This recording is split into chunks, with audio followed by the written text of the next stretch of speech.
Joshua chapter 3. Early in the morning, Joshua and all the Israelites set out from Shittim and went to the Jordan, where they camped before crossing over. After 3 days, the officers went throughout the camp giving orders to the people. When you see the ark of the covenant of the Lord your God, and the Levitical priests carrying it, you are to move out from your positions and follow it. Then you will know which way to go, since you have never been this way before. But keep a distance of about 2,000 cubits between you and the ark. Do not go near it. Joshua told the people, "Consecrate yourselves, for tomorrow the Lord will do amazing things among you." Joshua said to the priests, "Take up the ark of the covenant and pass on ahead of the people." So they took it up and went ahead of them. And the Lord said to Joshua, "Today I will begin to exalt you in the eyes of all Israel, so that they may know that I am with you, as I was with Moses. Tell the priests who carry the ark of the covenant, when you reach the edge of the Jordan's waters, go and stand in the river." Joshua said to the Israelites, "Come here and listen to the words of the Lord your God. This is how you will know that the living God is among you, and that he will certainly drive out before you the Canaanites, Hittites, Hivites, Perizzites, Girgashites, Amorites, and Jebusites. See, the ark of the covenant of the Lord of all the earth will go into the Jordan ahead of you. Now then, choose 12 men from the tribes of Israel, 1 from each tribe. And as soon as the priests who carry the ark of the Lord of all the earth, set foot in the Jordan, its waters flowing downstream will be cut off and stand up in a heap." So when the people broke camp to cross the Jordan, the priests carrying the ark of the covenant went ahead of them. Now the Jordan is in flood all during harvest. Yet as soon as the priests who carried the ark reached the Jordan, and their feet touched the water's edge, the water from upstream stopped flowing. It piled up in a heap a great distance away at a town called Adam, in the vicinity of Zarethan, while the water flowing down to the sea of the Arabah, that is the Dead Sea, was completely cut off. So the people crossed over opposite Jericho. The priests who carried the ark of the covenant of the Lord stopped in the middle of the Jordan and stood on dry ground, while all Israel passed by until the whole nation had completed the crossing on dry ground. Joshua chapter 4. When the whole nation had finished crossing the Jordan, the Lord said to Joshua, "Choose 12 men from among the people, 1 from each tribe, and tell them to take up 12 stones from the middle of the Jordan, from right where the priests are standing, and carry them over with you and put them down at the place where you stay tonight." So Joshua called together the 12 men he had appointed from the Israelites, 1 from each tribe, and said to them, "Go over before the ark of the Lord your God into the middle of the Jordan. Each of you is to take up a stone on his shoulder, according to the number of the tribes of the Israelites, to serve as a sign among you. In the future, when your children ask you, 'What do these stones mean?' tell them that the flow of the Jordan was cut off before the ark of the covenant of the Lord. When it crossed the Jordan, the waters of the Jordan were cut off. These stones are to be a memorial to the people of Israel forever." So the Israelites did as Joshua commanded them. They took 12 stones from the middle of the Jordan, according to the number of the tribes of the Israelites, as the Lord had told Joshua, and they carried them over with them to their camp, where they put them down. Joshua set up the 12 stones that had been in the middle of the Jordan at the spot where the priests who carried the ark of the covenant had stood, and they are there to this day. Now the priests who carried the ark remained standing in the middle of the Jordan until everything the Lord had commanded Joshua was done by the people, just as Moses had directed Joshua. The people hurried over, and as soon as all of them had crossed, the ark of the Lord and the priests came to the other side while the people watched. The men of Reuben, Gad, and the half-tribe of Manasseh crossed over, ready for battle, in front of the Israelites, as Moses had directed them. About 40,000 armed for battle crossed over before the Lord to the plains of Jericho for war. That day the Lord exalted Joshua in the sight of all Israel, and they stood in awe of him all the days of his life, just as they had stood in awe of Moses. Then the Lord said to Joshua, "Command the priests carrying the ark of the covenant law to come up out of the Jordan." So Joshua commanded the priests, "Come up out of the Jordan." And the priests came up out of the river carrying the ark of the covenant of the Lord.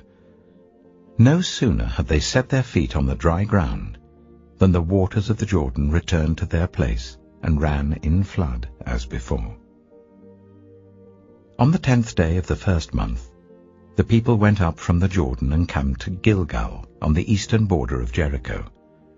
And Joshua set up at Gilgal the 12 stones they had taken out of the Jordan. He said to the Israelites, "In the future, when your descendants ask their parents, 'What do these stones mean?' tell them, 'Israel crossed the Jordan on dry ground.' For the Lord your God dried up the Jordan before you until you had crossed over. The Lord your God did to the Jordan what he had done to the Red Sea, when he dried it up before us until we had crossed over. He did this so that all the peoples of the earth might know that the hand of the Lord is powerful, and so that you might always fear the Lord your God." Joshua chapter 5. Now when all the Amorite kings west of the Jordan, and all the Canaanite kings along the coast, heard how the Lord had dried up the Jordan before the Israelites until they had crossed over, their hearts melted in fear, and they no longer had the courage to face the Israelites. At that time the Lord said to Joshua, "Make flint knives and circumcise the Israelites again." So Joshua made flint knives and circumcised the Israelites at Gibeah-the-Haaraloth. Now this is why he did so. All those who came out of Egypt, all the men of military age, died in the wilderness on the way after leaving Egypt. All the people that came out had been circumcised, but all the people born in the wilderness during the journey from Egypt had not. The Israelites had moved about in the wilderness for 40 years, until all the men who were of military age when they left Egypt had died, since they had not obeyed the Lord. For the Lord had sworn to them that they would not see the land that he had solemnly promised their ancestors to give us, a land flowing with milk and honey. So he raised up their sons in their place, and these were the ones Joshua circumcised. They were still uncircumcised because they had not been circumcised on the way. And after the whole nation had been circumcised, they remained where they were in camp until they were healed. Then the Lord said to Joshua, "Today I have rolled away the reproach of Egypt from you." So the place has been called Gilgal to this day.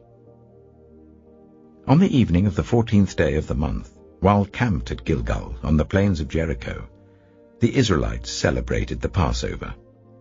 The day after the Passover, that very day, they ate some of the produce of the land, unleavened bread and roasted grain. The manna stopped the day after they ate this food from the land. There was no longer any manna for the Israelites, but that year they ate the produce of Canaan. Now when Joshua was near Jericho, he looked up and saw a man standing in front of him with a drawn sword in his hand. Joshua went up to him and asked, "Are you for us or for our enemies?" "Neither," he replied, "but as commander of the army of the Lord I have now come." Then Joshua fell face down to the ground in reverence and asked him, "What message does my Lord have for his servant?" The commander of the Lord's army replied, "Take off your sandals, for the place where you are standing is holy." And Joshua did so.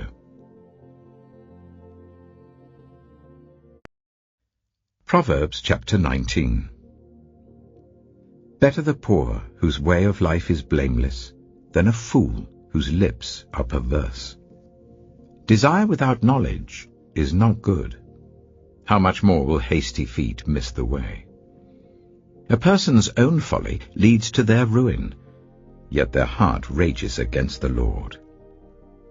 Wealth attracts many friends, but even the closest friend of the poor person deserts them.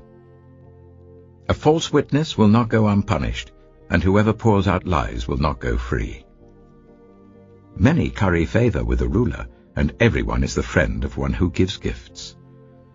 The poor are shunned by all their relatives. How much more do their friends avoid them? Though the poor pursue them with pleading, they are nowhere to be found. The one who gets wisdom loves life. The one who cherishes understanding will soon prosper. A false witness will not go unpunished, and whoever pours out lies will perish. It is not fitting for a fool to live in luxury. How much worse for a slave to rule over princes? A person's wisdom yields patience. It is to one's glory to overlook an offense. A king's rage is like the roar of a lion, but his favor is like dew on the grass. A foolish child is a father's ruin, and a quarrelsome wife is like the constant dripping of a leaky roof. Houses and wealth are inherited from parents, but a prudent wife is from the Lord. Laziness brings on deep sleep, and the shiftless go hungry. Whoever keeps commandments keeps their life, but whoever shows contempt for their ways will die. Whoever is kind to the poor lends to the Lord, and he will reward them for what they have done.